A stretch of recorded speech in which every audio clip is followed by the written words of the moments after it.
Muito boa noite, meu irmão, minha irmã, seja muito bem-vindo a uma aula de Escola Dominical da Igreja Presbiteriana de Niterói. Nesse momento devocional, eu quero convidar você a cantar mais uma vez esse belo hino do Advento, o hino A Velha História, hino de número 227 do nosso Inário Novo Cântico. Cante comigo esse hino com todo carinho, com todo fervor, com todo louvor.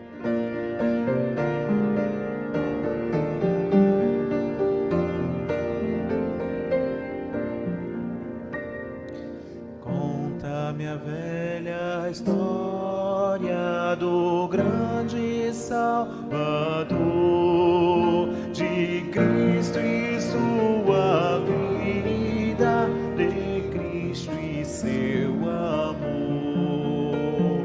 Com pausa e paciência, pois quero penetrar a altura do mistério e Deus me pôde amar. Conta-me a velha história e fala ao coração de Cristo e sua glória, de Cristo e seu perdão.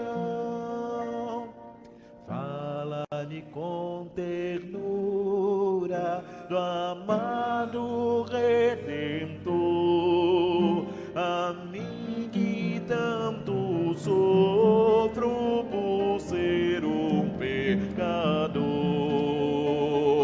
Oh, que consolo traz-me em tempos de aflição, ouvir a velha história e alegra o coração. Conta-me a velha história e fala ao coração de Cristo e sua glória, de Cristo e seu perdão. Se o brilho deste mundo toldar dos céus a luz, oh, narra com ternura a história de Jesus.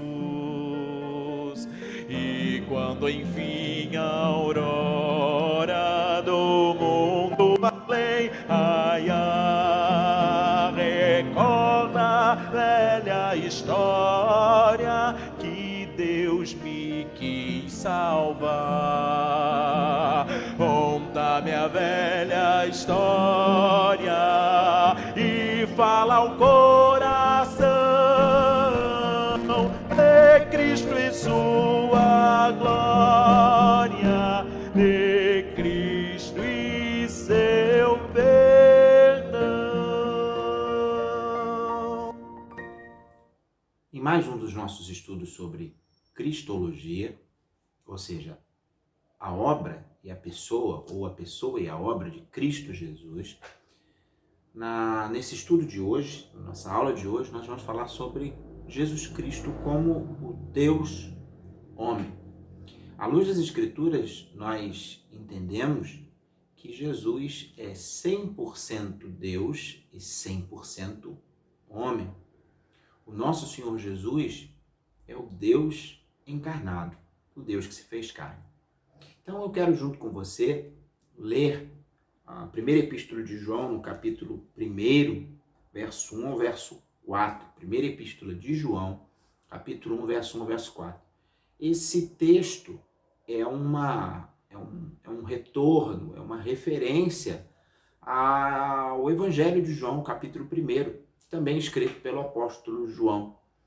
Então, na sua primeira epístola, capítulo 1, do verso 1 ao verso 4, o apóstolo João, ele começa de forma semelhante à forma como ele começou no Evangelho de João, capítulo 1. Então, leia comigo A primeira epístola de João, capítulo 1, verso 1 a 4, diz assim: o que era desde o princípio, o que temos ouvido, o que temos visto com os nossos próprios olhos, o que contemplamos e as nossas mãos apalparam com respeito ao verbo da vida, e a vida se manifestou e nós a temos visto, dela damos testemunho e vô-la anunciamos, a vida eterna, a qual estava com o Pai, nos foi manifestada. O que foi visto e ouvido anunciamos também a vós outros, para que vós igualmente mantenhais comunhão conosco. Ora, a nossa comunhão é com o Pai e com o seu Filho Jesus Cristo. Estas coisas, pois, vos escrevemos para que a nossa alegria seja completa.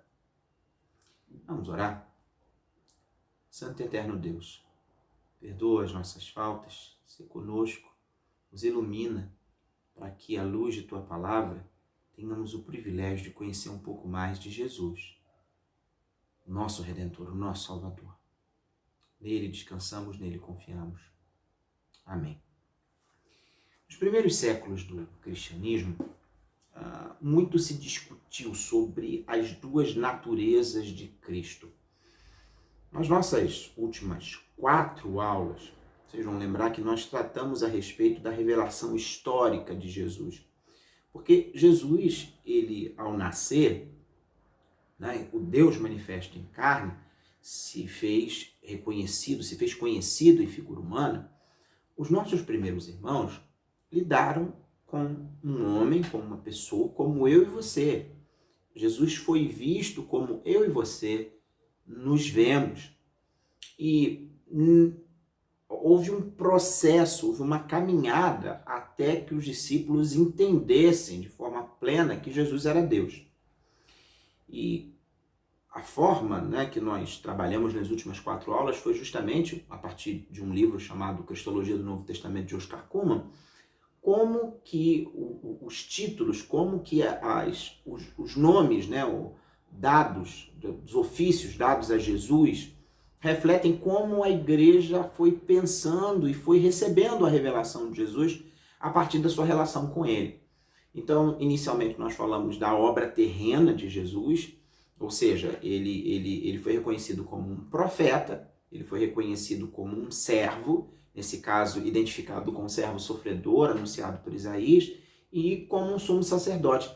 Essas três funções, essas 3 realidades de um profeta, de um servo, de um sacerdote, elas eram conhecidas, eram palpáveis, eram experimentáveis, né, pelos nossos primeiros irmãos.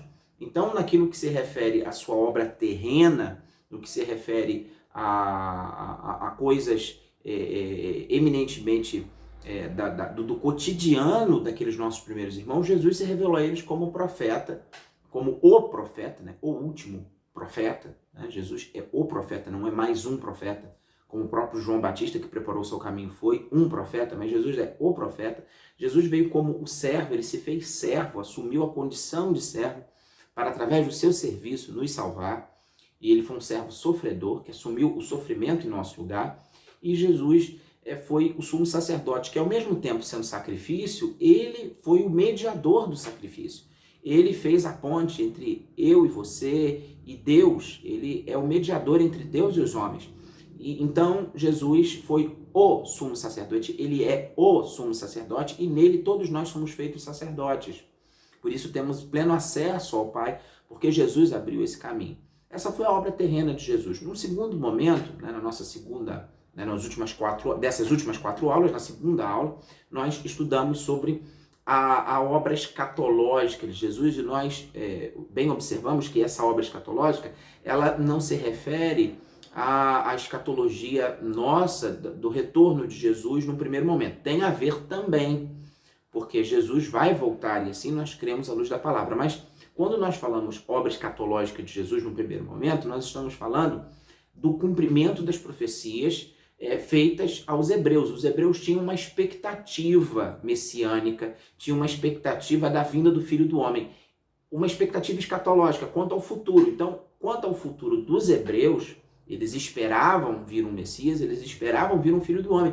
E esse Messias veio, é Jesus. Esse Filho do Homem veio, é Jesus. Então, essa expectativa escatológica, ela se cumpriu em Jesus. Depois, na terceira aula, nós falamos a respeito da obra presente. Obra presente em que sentido? No sentido que Jesus, à medida em que ele foi se relacionando com os seus discípulos, ele foi se mostrando e sendo recebido pelos discípulos como Senhor e como Salvador.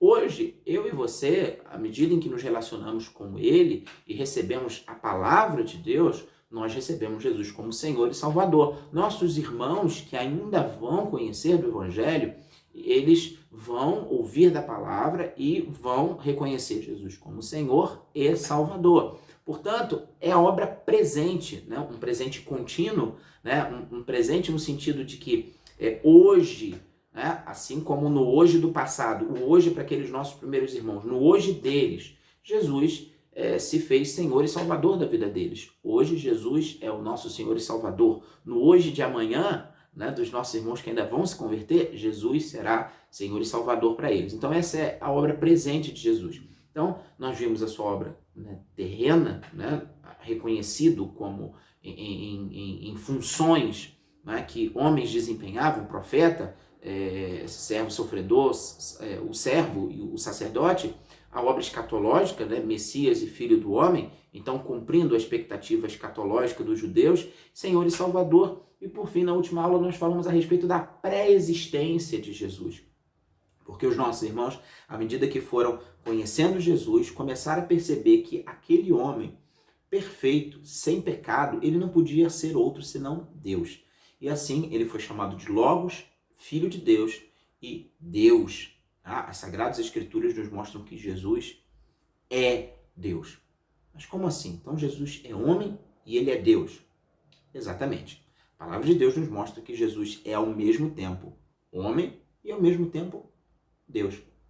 Durante o início, dos primeiros séculos do cristianismo, essas duas naturezas de Jesus, a humana e a divina, foram muito discutidas.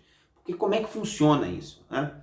Então nós tivemos algumas concepções equivocadas, né, sobre isso. A primeira delas, que a gente pode mencionar, logo no século I, chamado docetismo. Os docéticos, a palavra dokel no grego significa parecer, diziam que Jesus parecia ter um corpo, parecia ser humano, mas na verdade era um espírito meio que fantasmagórico, né? Então, os docetistas entendiam que Jesus parecia ter um corpo humano, logo ele não era humano.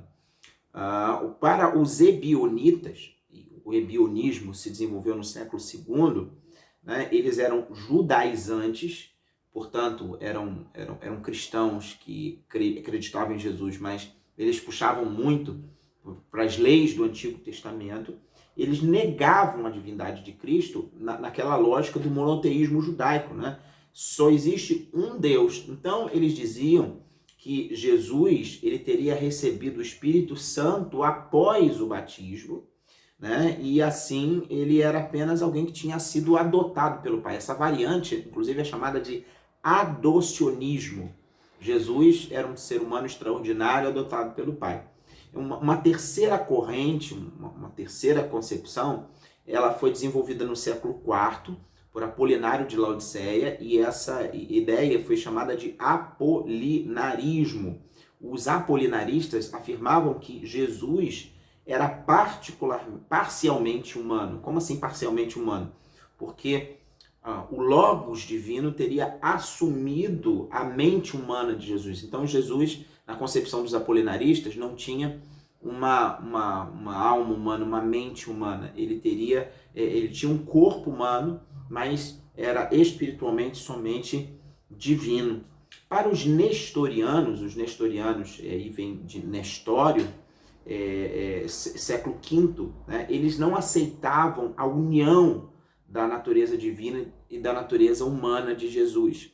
E depois deles ainda tem os eutiquianos, né, mais ou menos na mesma época, também no século V, eles negavam a distinção das duas naturezas em Cristo e afirmavam que a divindade tinha absorvido a humanidade. E aqui a gente tem uma situação complicada, porque nós temos aí ideias que parece que Jesus tem duas naturezas completamente distintas a ponto de parecer que são duas pessoas numa só, e outra que identifica Jesus como tendo fundido, havendo uma fusão e houvesse a anulação de uma das naturezas.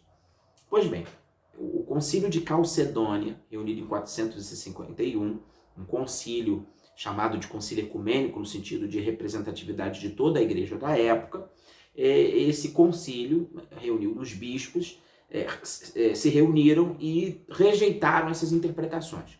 Com a afirmação do Concílio de Calcedônia, que Jesus é verdadeiro Deus e verdadeiro homem. É simples assim. Jesus é verdadeiro Deus e verdadeiro homem. Pois bem, a sentença é simples. A compreensão é complicada, mas é necessária. A base para isso é bíblica. Jesus, ele é ao mesmo tempo homem e ao mesmo tempo Deus. Como é que funciona isso, né? Jesus, ele não tem uma fusão de naturezas, mas ele tem duas naturezas que coexistem e se intercomunicam. Então, Jesus, por exemplo, quando ele fala que existe quanto à volta do Filho do Homem, né? Quando a vinda do Filho do Homem, somente o Pai sabe, Jesus está falando enquanto ser humano. A sua natureza divina, Jesus enquanto Deus, ele é onisciente, ele conhece todas as coisas. E essa sua natureza, em vários momentos de milagre, comunicou a Jesus o que acontecia, como, por exemplo, o coração, que estava no coração das pessoas, quando Jesus era testado, ou então naquela situação lá de Natanael, que ele viu Natanael debaixo de uma árvore, antes mesmo de dele se encontrar com Natanael. Então, essa realidade da divindade de Jesus se comunicava com a humanidade de Jesus, se comunica com a humanidade de Jesus, mas isso não significa que Jesus não fosse humano. Jesus precisava dormir, Jesus precisava comer, Jesus tinha sentimentos, humanos, chorando, pela morte de seus amigos, se compadecendo das pessoas. Então, as duas naturezas de Jesus, elas estão presentes na pessoa de Jesus. Então, quando nós falamos, por exemplo, na cruz do Calvário, quem morreu, Deus não morreu, no sentido de que a natureza divina de Jesus ali não morreu. O corpo de Jesus passou pela morte, seu espírito foi devolvido ao Pai, seu espírito humano. É assim que nós entendemos, porque Jesus, ele assumiu de forma completa a humanidade. E aí, quando a gente vai para a Bíblia, a gente percebe que essas duas verdades da humanidade e da divindade de Jesus estão muito claras, estão ditas nas Escrituras. Então, eu queria, junto com você, perceber isso. Então, diferente de outros evangelhos que narram a história de Jesus a partir do seu nascimento, é muito interessante que o evangelho de João, por exemplo, ele vai começar na eternidade. Jesus, ele se fez carne, Jesus se fez humano. Portanto, Jesus é Deus, ele já existia, ele é eterno, assim como o Pai e o Espírito Santo. Deus é eterno, ele é o eterno, ele era, ele é, ele há de vir. E aí, a gente vai percebendo alguns conceitos interessantes, como, por exemplo, o conceito de Messias. O Messias anunciado no Antigo Testamento, ele tinha características de alguém que ia ser muito mais do que um mero ser humano. O rei, o filho de Deus, que está lá descrito no Salmo 2, do verso 6 ao verso 7, no Salmo 45 também, verso 6 ao verso 7, ou o menino profetizado lá em Isaías capítulo 9, o título Deus Forte, em Isaías 9, verso 6, nós temos aqui indicações de um ser humano com características divinas. O próprio profeta Jeremias, ele viu características divinas no Messias. Lá em Jeremias capítulo 23, verso 5, 6, é usado o nome divino para o Messias. Ele será chamado Yahvé, justiça nossa, Senhor, justiça nossa. Miqueias, ele vai anunciar a eternidade do Messias. Miqueias capítulo 5, verso 2, anuncia a eternidade do Messias. Portanto, esse Messias não é um mero Messias humano, mas ele tem características de um Deus. Nós lemos nas Escrituras atributos divinos em Jesus. Somente Deus pode ser adorado. Pedro, Paulo e os anjos recusaram a adoração. Não, está lá narrado em Atos capítulo 10, verso 25 a 26, em 14 em Atos 14, verso 14, verso 15, que os nossos primeiros irmãos, quando faziam milagres e as pessoas tentavam, né, adorá-los, eles não deixavam que isso acontecesse, porque somente Deus pode ser adorado.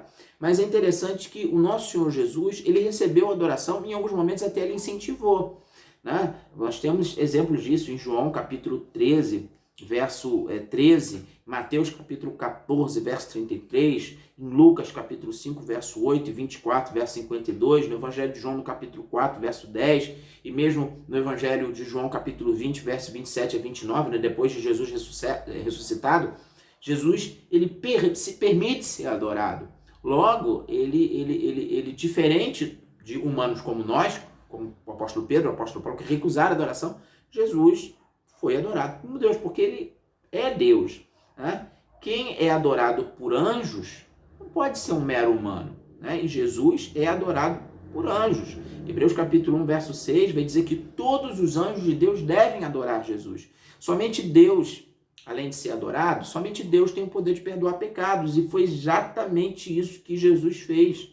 Marcos capítulo 2, verso 5, Lucas capítulo 7, verso 48, né? Você vai lembrar naquela história do paralítico, quem é ele para perdoar pecados? E aí, para mostrar que ele tinha o poder de perdoar pecados, ele faz a cura. Bem, Jesus não somente, né, enquanto Messias, tinha atributos messiânicos e atributos enquanto Messias, né, nos seus atributos messiânicos, o Messias anunciado, o Messias profetizado, ele tem atributos divinos, mas também nós lemos, né, Jesus sendo reverenciado, adorado e tendo o poder para perdoar pecados. O fato é que nós lemos Jesus sendo mencionado como Deus. Então, alguns textos, né, em que nós lemos de forma clara o Evangelho de João, capítulo 1, verso 1, verso 2. No princípio era o verbo estava com Deus, o verbo era Deus. Ele estava no princípio com Deus. Aí lá no verso 18, do mesmo capítulo 1 de João, ninguém jamais viu a Deus. O Deus unigênito que está no seio do Pai é quem o revelou. Então, aqui nós temos a indicação da divindade de Jesus. Evangelho de João, capítulo 2, verso 28.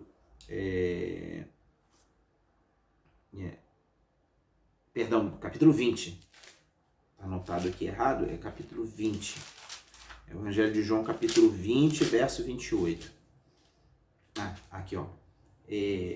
Tomé vai, né? Você vai lembrar que Tomé tinha saído, não tinha visto Jesus na primeira vez que Jesus apareceu para os discípulos. Aí quando Tomé chega, Jesus já tinha saído. Aí Tomé diz, não, se eu não ouvir, né? Se eu não tocar nele, não vou acreditar. Quando Jesus aparece para Tomé, Tomé vai e fala, Evangelho de João, capítulo 20, verso 28. Respondeu-lhe Tomé, Senhor meu e Deus meu. Então Tomé reconhece, e ele não é repreendido por isso, porque ele não estava blasfemando. Tomé estava falando a verdade, Jesus é Deus. Romanos capítulo 9, verso 5, você vai ver o apóstolo Paulo dizendo o seguinte, deles são os patriarcas e também dele descende o Cristo segundo a carne, o qual é sobre todos. Deus bendito para todo o sempre. Paulo chama Cristo de Deus. Tito capítulo 2, verso 13. Quando nós lemos Tito, que é uma das epístolas pastorais, Tito, capítulo 2, verso 13, aguardando a bendita esperança e a manifestação da glória do nosso grande Deus e Salvador, Cristo Jesus. Paulo afirma a divindade de Jesus. Né? Você vai abrir na Epístola aos Hebreus, capítulo 1, do verso 8 ao verso 12, nós temos aqui, né, a citação do Salmo 2, de 2 Samuel 7, 14, de 1 Crônicas 7, 13, de Deuteronômios 32, 43, do Salmo 104, do Salmo 45, nós temos aí a citação do Salmo 102, né? Esse texto, essa composição do autor de Hebreus, sempre se referindo ao Antigo Testamento, mostrando esse Jesus como Deus, né? Hebreus capítulo 1, verso 8 ao verso 12. Mas acerca do Filho, o teu trono ó Deus, é para todo sempre, e cetro de equidade é o seu cetro, é o cetro do seu reino. Amaste a justiça e odiaste a iniquidade, por isso Deus, o teu Deus, te ungiu com óleo de alegria, com a como a nenhum dos teus companheiros, ainda no princípio, Senhor, lançaste os fundamentos da terra e os céus são obra das tuas mãos. Quem é criador, senão Deus? Eles perecerão, porém tu permaneces. Sim, todos eles envelhecerão, qual vestido. Também qual manto os enrolarás, e como vestidos serão igualmente mudados. Tu, porém, és o mesmo, e os teus anos jamais terão fim. Veja, então, Jesus sendo colocado como eterno. Jesus é o Criador, o sustentador, o dono e salvador. Jesus é Deus. A segunda epístola de Pedro, capítulo 1, verso 1. Pedro 2, 1. Assim diz: assim como no meio do povo surgirão falsos profetas, assim também haverá entre vós falsos mestres, os quais introduzirão dissimuladamente heresias destruidoras até o ponto de renegarem o soberano Senhor que os resgatou, trazendo sobre si mesmo repetindo a destruição.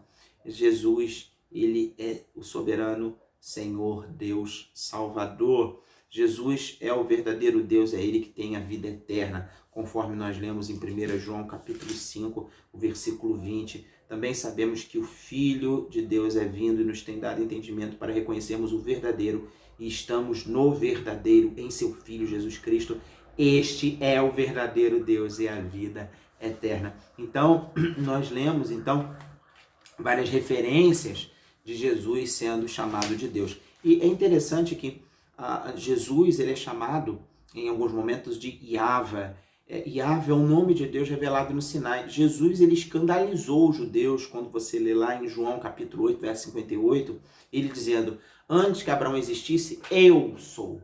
Eu sou, né? Essa expressão eu sou é um eco de Êxodo capítulo 3, verso 14. Né? Você vai lembrar que quando Moisés recebe a revelação de Deus, ele pergunta: em nome de quem eu vou? E aí Moisés recebe a seguinte resposta: eu sou o que sou. E aí Jesus, em João 8, verso 58, diz: antes que Abraão existisse, eu sou. Ou seja, ele é Yahvé. A comparação com o Antigo Testamento esclarece isso. Romanos 10, verso 13, por exemplo, se deve invocar o nome de Jesus para ser salvo, em conformidade com a profecia do profeta Joel, capítulo 2, verso 32, uma profecia que se refere ao eu sou, a Yahvé. Mateus capítulo 3, verso 3, João Batista preparou o caminho do Messias em conformidade com a profecia de Isaías 40, verso 3, onde o caminho de Yahvé, o caminho do Senhor é preparado. Gente, agora, por que Jesus precisava ser Deus? A divindade de Jesus era necessária para algumas coisas. Primeiro, para cumprir perfeitamente a lei. Um ser humano sozinho não poderia. Então, para cumprir perfeitamente a lei, né, para permitir que esse ser humano, Jesus, cumprisse perfeitamente, ele precisava ser ao mesmo tempo homem e Deus. Para revelar Deus e a sua salvação aos homens.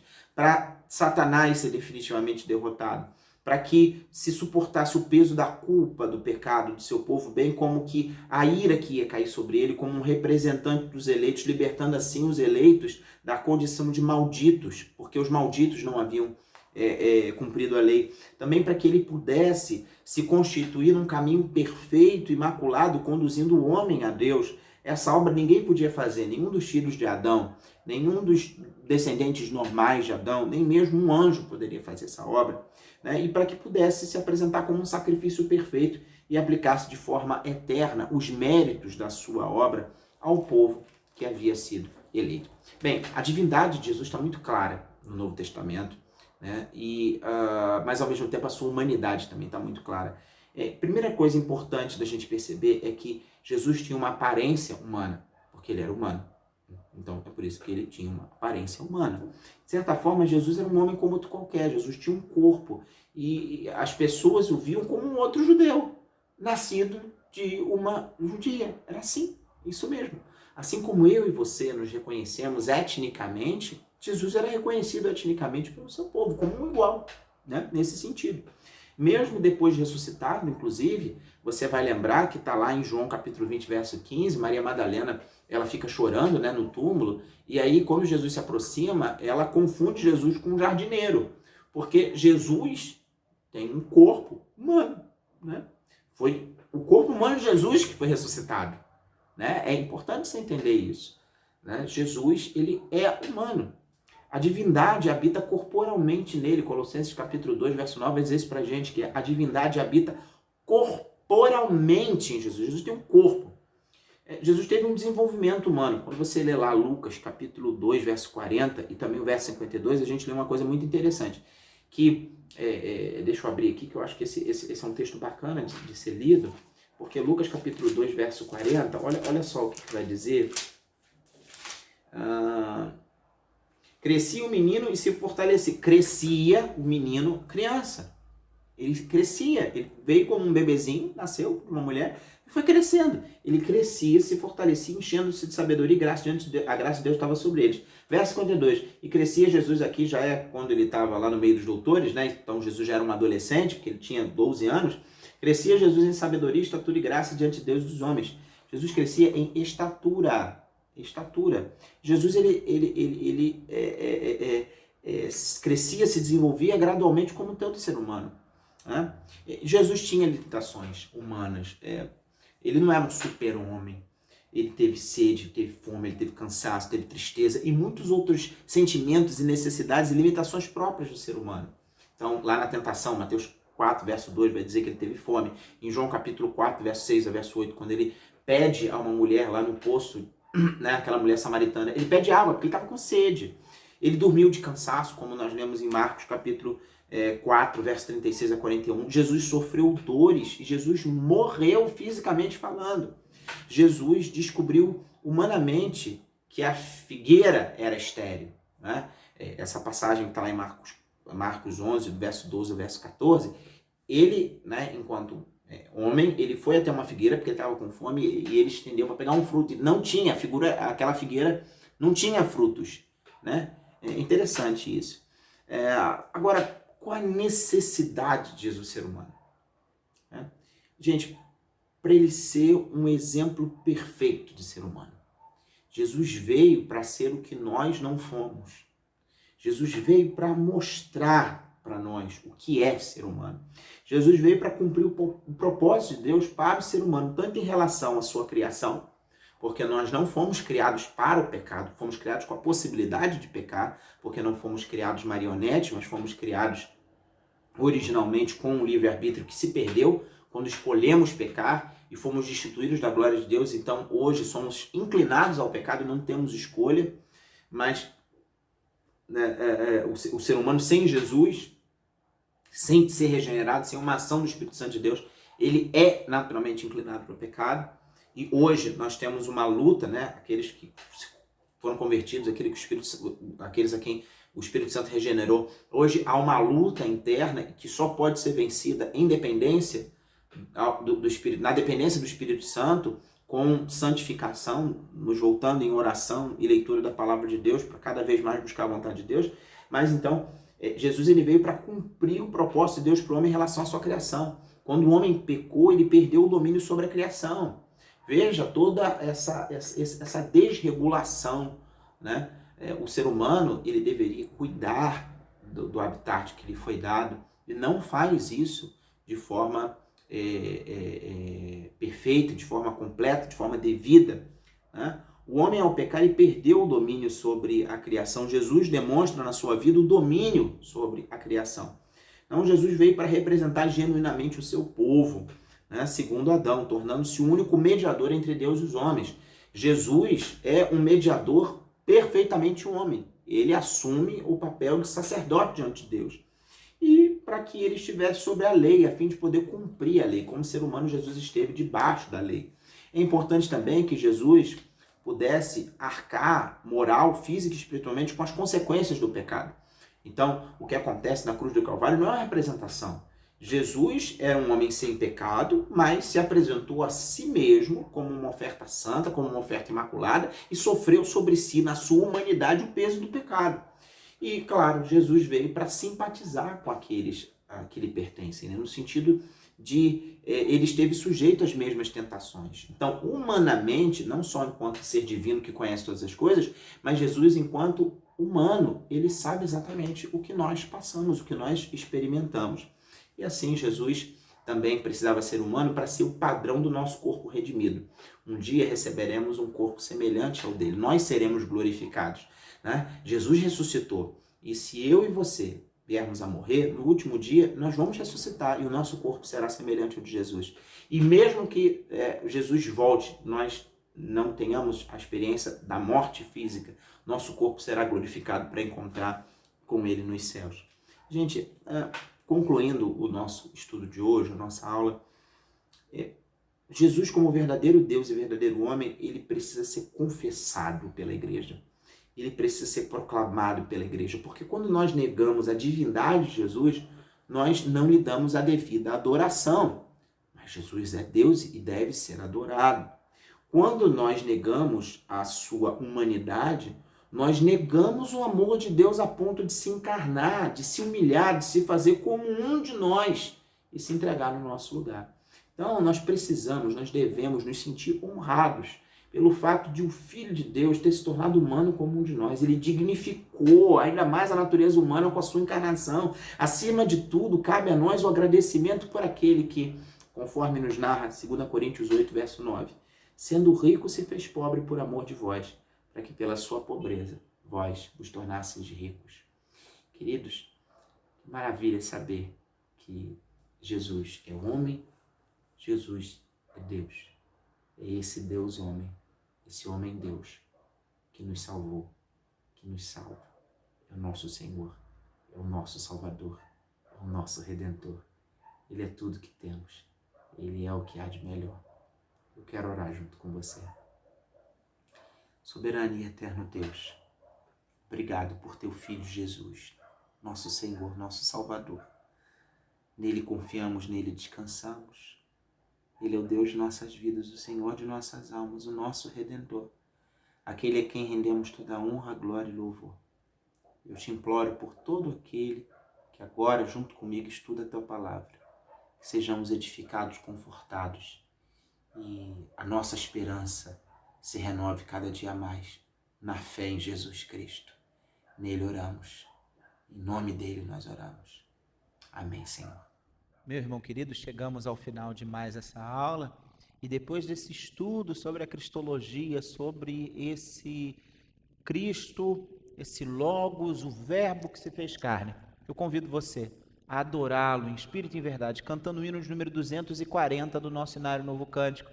Esse hino a respeito do Natal, ele vai com todas as letras expressar a verdade desse homem Deus, a plena humanidade e a plena divindade de Cristo. Cante comigo em adoração ao Senhor, hino de número 240 do Inário Novo Cântico.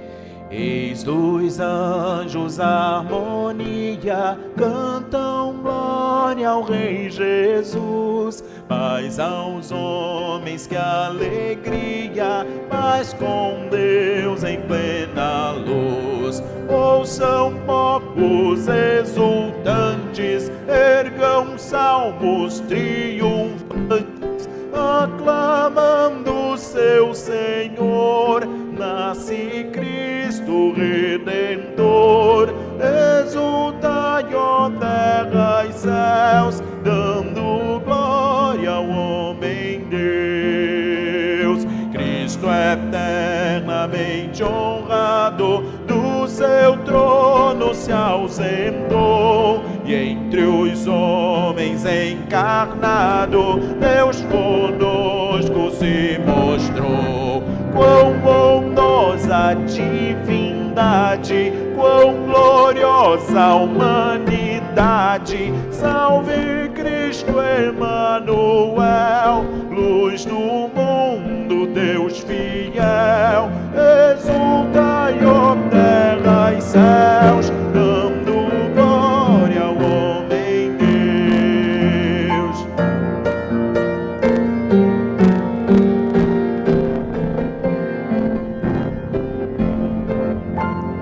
Cante o povo resgatado do príncipe da paz, Deus em Cristo revelado, vida e luz ao mundo traz. Nasce a fim de renascermos, vive para revivermos em profeta ao Senhor, exultai, ó terra e céus, dando glória ao homem Deus. Receber a bênção. E o Senhor te abençoe e te guarde. E o Senhor faça resplandecer, faça resplandecer